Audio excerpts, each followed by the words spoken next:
Hello and welcome to Do It Yourself channel.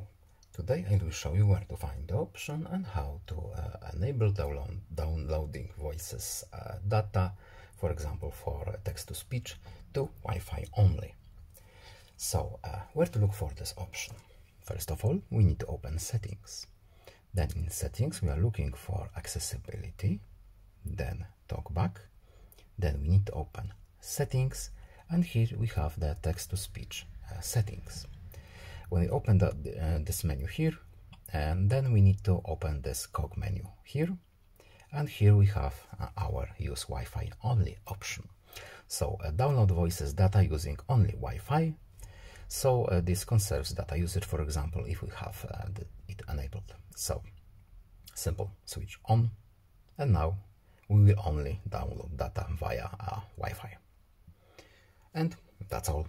I hope this video was helpful to you. Please leave a like and subscribe. Have a nice day and see you in the next video. Goodbye.